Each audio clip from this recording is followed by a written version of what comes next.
Good morning, I'm Jeff O'Neill with Custom Wrought Iron Gates. This morning we're here to measure an opening for a gate that we'll be installing later for one of our local landscape contractors. In our area, this is typical of what we would see when we arrive on the job site. The contractors requested an iron gate, perforated steel backing. It's going to be hinged on your right, swinging out away from the yard. The latch will be on the inside. So what I'm going to do right now is take the measurements, show you the considerations, and what you would be doing is printing off one of our order forms, come out to the job site, measure it. I'll show you how to mark the form, and then you would input that on the computer on the digital form. So here we go.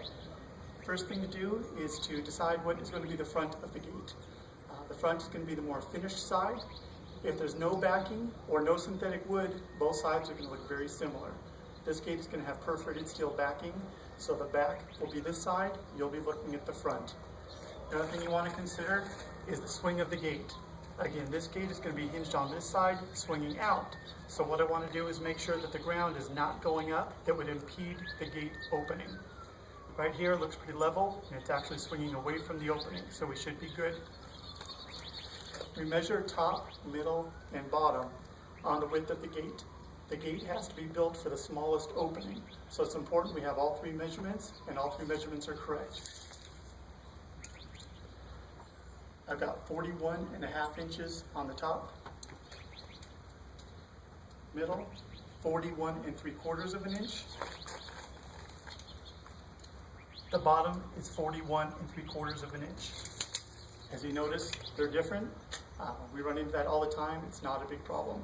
If the difference is more than 5/8 of an inch, sometimes we'll use shims to shim out one side or the other. That way it just gives a nicer reveal.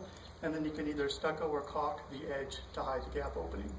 So again, we've got top, middle, and bottom on our width openings. The next thing we're going to do is get the height of the gate. Now the height of the gate is not the height of the opening.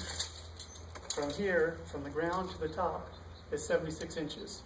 That's not what we're looking for. We're looking for the height of the gate. Typically, we mount our gates about 1 inch down from the top, and over rock or gravel, about 2 inches above grade. We do that so it doesn't get stuck on rocks, flagstone, that type of thing.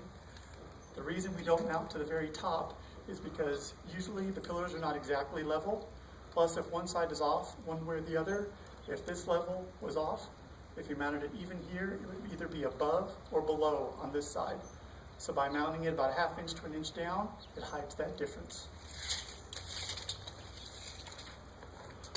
So again, over here, measuring about 2 inches above the rocks to about 1 inch below. So I'm going to order a 73-inch tall gate. I'm going to check both sides, make sure that's going to work.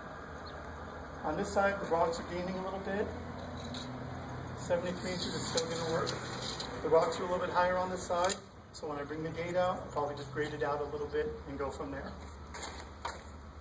Again, the latch is going to be on the inside, hinges on your right, swinging out away. And I'll show you how to mark that on your sheet in another video. Thank you much. See you later.